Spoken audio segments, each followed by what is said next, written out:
is there any, because you had to write the letter to OSPI, is there any consequences for that? Or is it just letting them know, here's why the budget was over? And I understand it wasn't outside of what we allocated, just to make that clear on the record. So this is fairly new for us. Well, I should say completely new for us. OSPI, I believe, is to let them know that we're aware of it. And it is dependent on the auditor what level of reporting that they will take action on during their annual audit.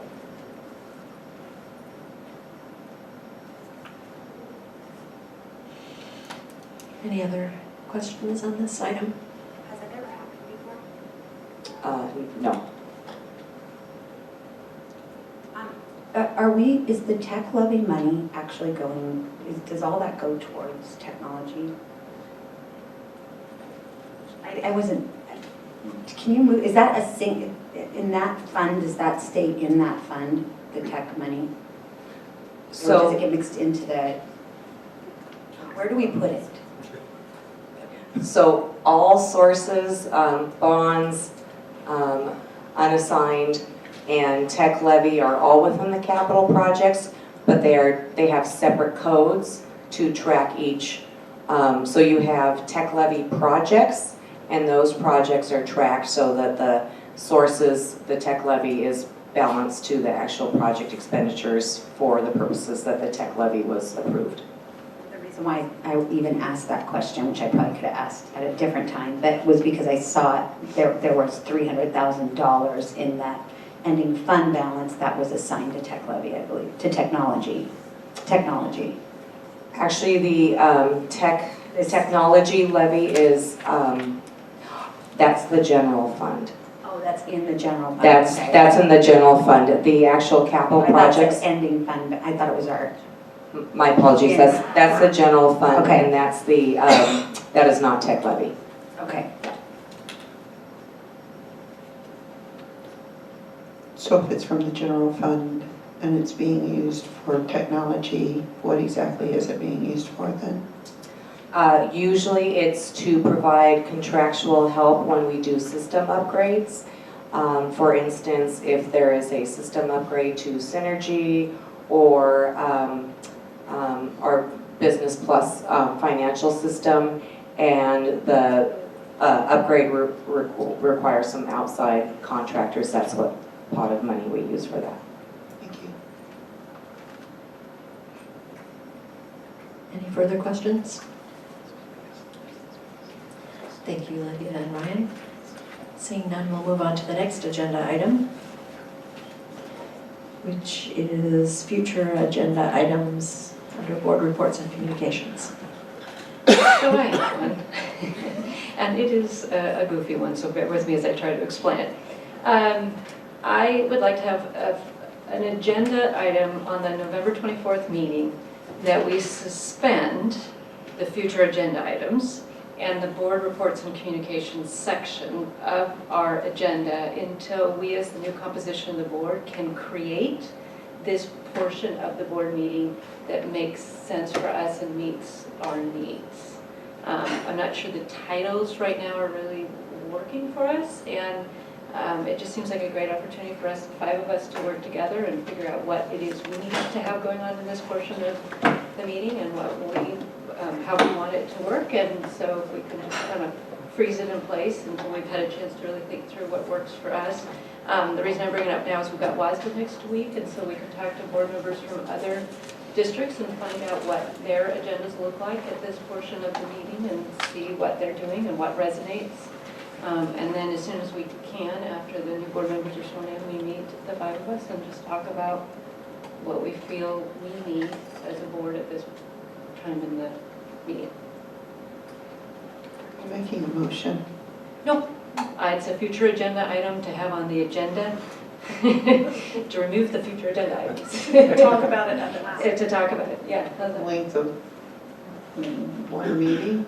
Is Until that we, what you're? well, that would be ideal, but the idea is that we create this portion of the agenda that meets the new composition of the board. That these are 2 sections that are one predates me and one, I'll be the only one that was part of it. So it just seems like a great opportunity for us to create an agenda that it meets our needs. I'm not opposed to changing the agenda, but I want to keep future agenda items. We might find a better way to phrase it or have it be relevant to what we're doing, whether it's, I just need a generic, I need more information, or I I don't know what want. you're saying, like being able to say, here's what we need more, because it kind of Yes. gets into this whole, So I'm Yeah. gonna, we need more information, but then we're saying it's a future agenda. Right, Which is something I would, Exactly. I'm gonna stop you there. I think I get the gist of it. Yeah. What you want is an agenda item on the November 24th agenda to suspend future agenda items until you have an opportunity to, And board reports and communications. and board reports and communications until you have an opportunity to discuss it as a board. So Yes. really, it would be a discussion on the 24th, or perhaps on the following meeting when Kimberly is present in person. Yes. Yes. So, Yeah, But and it's true, like I said, the reason I'm talking so much about it is it just to put it in board members' minds as they're at WASDA to be talking to other so that boards. they can talk to people about how to construct the agenda is what you'd like board members to talk to other board members about. Capture What- that current topic, do we need to talk about it, do we need to capture information? Yeah, that's a good point. which brings me to future agenda items, as it's still on here. But I Thank goodness. we have a future agenda item for challenge. Sure. For January 10th, 12th, I believe. 12th. But as I was reading through things in our board briefing, I'm concerned that that is too late, and I've been trying to articulate this, and maybe I haven't done a great job of why I think that we need it sooner. And I think we need it sooner because I'm hoping to preempt asking questions after, for example, the UW study's done that I may have prior to and may want knowledge about. For example, in the board briefing, one of our lovely administrators put together this wonderful report, which I was really appreciative, that talked about the UW College of Education would be conducting a research study for the Middle School Task Force's academic subcommittee with a focus on the most current research, best practices and models for providing middle school students with challenging and rigorous curriculums. This is the part I want to get to. Specific review and analysis will be focused on homogeneous and heterogeneous groupings. So there's just questions that I have because I believe the challenge model is neither of those. It's not a heterogeneous or a homogeneous. It's something completely different and a different model. So I have a question, is the UW looking at our challenge program model, or are they just looking at the heterogeneous, homogeneous? And that's why I'd like to have this sooner so that I could ask questions like this. And I'd like to know what the research questions are that the University of Washington is going to be looking at. Not that I doubt them, but I'm curious what those are. I'm concerned that you not circumvent the work of the task force. Okay. But I mean, that's it's not gonna be my issue. I'd like to be informed, not But, yeah. circumvent it. Yeah. So I would like to be I informed. hear those words, but in what you're saying, I hear not allowing them to complete their process. So those two. I think that's a filter that you're Those using. two things, sorry, I'm talking to Director D'Angelo, but that's my concern. I'll just leave it with you on that. So maybe where we could start is perhaps we could share with the board the research questions that we've posed to the University of Washington. Yes, And then thank if you. there are, I think we should do that quickly, soon, because they are in the middle of their investigation. And so if there are ways we want to somehow supplement those research requests, we should do that soon. So how about we'll work to see if we can get that in this Friday's briefing. Thank you, I really appreciate that, because what I don't want to do is circumvent the process after, when people have already spent all this time on their hard work, and then unravel something. It's a little bit of a chicken and an egg, though. I hear you. Doing a study session now without the benefit of Okay. the information from the University of Washington might not necessarily be as productive I do appreciate that, thank you. Yeah, you bet. And if you haven't had an opportunity, that you probably did read the minutes. I really appreciated the minutes from the task forces that were in the board I did briefing actually read because them. that was fascinating. Yes, They're very I have everything in Yeah, here. yeah, so anyway, It's a detail. really appreciate those All my notes. notes. That's great information, yeah. All right, thank you. Next item on the agenda is member reports. We'll start with Amy. So, just real quick, just wanted to say thank you for the great visit to Cottage Lake. It's amazing. Forgot to mention that in the report. Yes, it was lovely to see all the great work they're doing, and the unique composition they have with their preschool program and all. That was great. And then just wanted to express gratitude to two great organizations we have in our district. I stopped by the holiday craft sale at Winmore on Saturday that CPAC hosted, which for some logistical reason I've never been able to do before, and it was amazing how well run it was. And they had lots of different ways that all different kinds of kids were working to support it as well, which I thought was great. And I got some gifts. And then the foundation, of course, did a great job, again, incorporating kids into their weekend at Mulbach's to kick off the holiday season as well. That was a great opportunity to see the foundation at work, linking all sorts of folks together as well. Thank you, Amy. Sandy.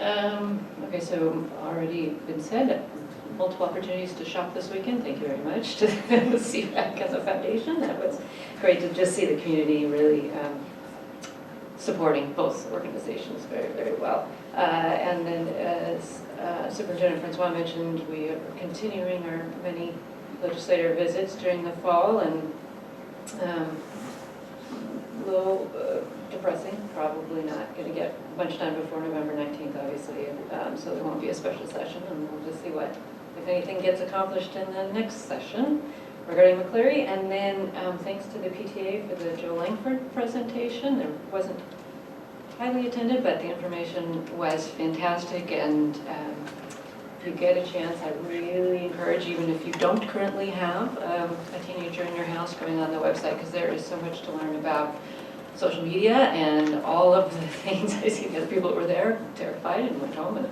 had some very interesting questions with my own children. But just really, really good. And really just good conversations I think community in general needs to be having. And he had this fabulous analogy of that social media is like a dinner party, and that you want to behave in social media the way you would behave at a dinner party. And it's just really, really good, thoughtful, and teaching our kids.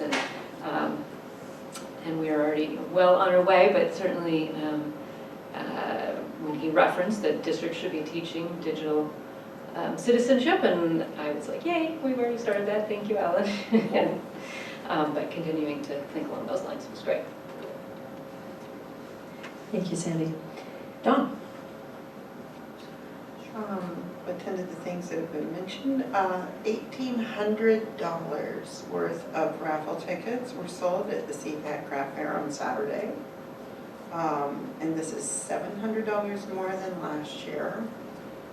I want to make a very special thank you to Cindy Benson for her purchase of raffle tickets, because at my suggestion that she increase that number, she gleefully did so, and provided challenge to Director Sandy Hayes later, who increased her ticket sales or purchase to match yours. So good for you two for participating so well for the CPAC Craft Fair raffle, which you didn't win anything. I was going to say, I didn't get any phone calls.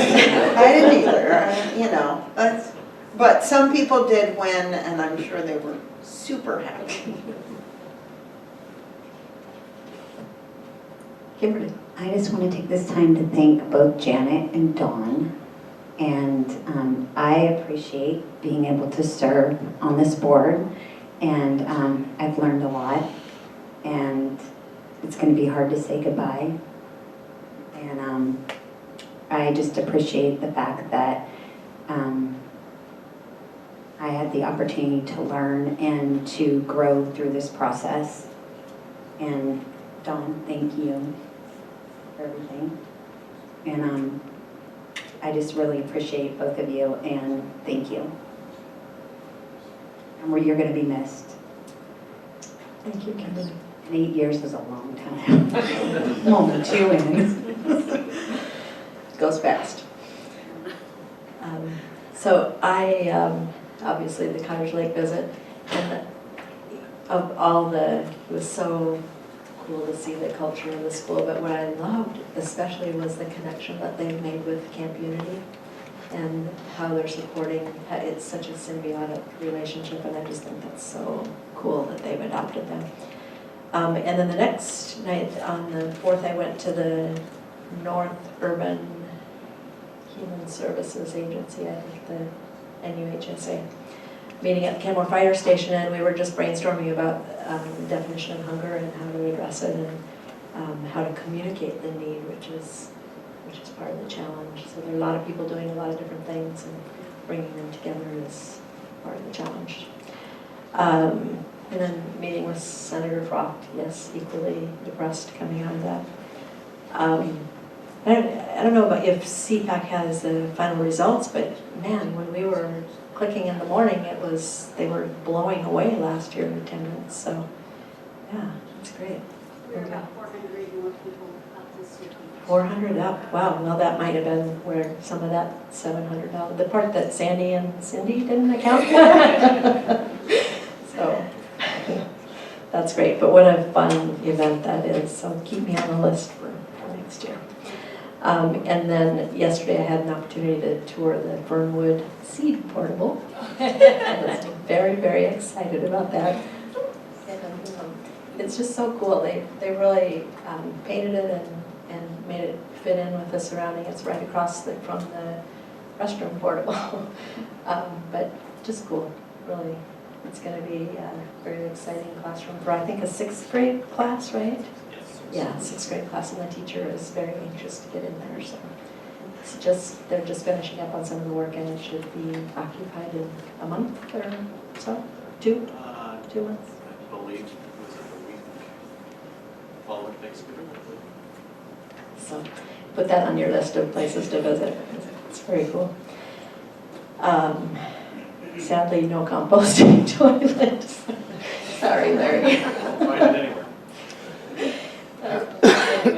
Anyway, and that is the end of my report, and I would just say the same thing Kimberly said. It's been a pleasure to work with all of you, and I will so miss the work. Let's see, next item on the agenda is the... President, there's something I forgot to say. One of the members of our audience loaned me a book quite a while ago, and it has taken me a while to get through it. It's called Our Kids, The American Dream in Crisis. This book is especially pertinent to our work with equity. I think the board would really enjoy reading it. I read it in 2 days. Well, some of us prioritize other things. Or I'm a slow reader, which I never was before, but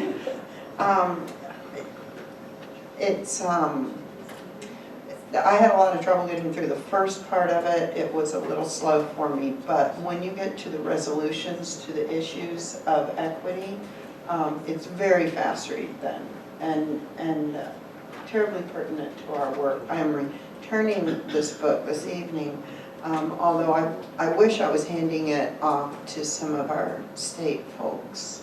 So we may make a deal on that and just write your name in it and make sure that some of those folks get a gander at it. It's a really great book, and I would suggest that. You know, you people like to read. All right, thank you. So before we adjourn, I just have a few notes. The November 12th, I have Amy attending the Achieving Educational Racial Equity through Policy and Beyond. And then me and Sandy and Kimberly attending the Presidents and Principals Luncheon. And as you heard, it is at Evergreen Church. I think in some of our paperwork it's said boardroom, but it is at nearby Evergreen. And then the Equity Summit that was scheduled for January 21st and 22nd has been postponed until May, until May 24th and 25th. Dr. Noguera will not be leading this workshop, but more details to follow. There's plenty of time in between. So this meeting is adjourned, and we will take about 10 minutes, and then we will meet in room 101 for study session to discuss performance measures 1.2, 1.3, and 1.5.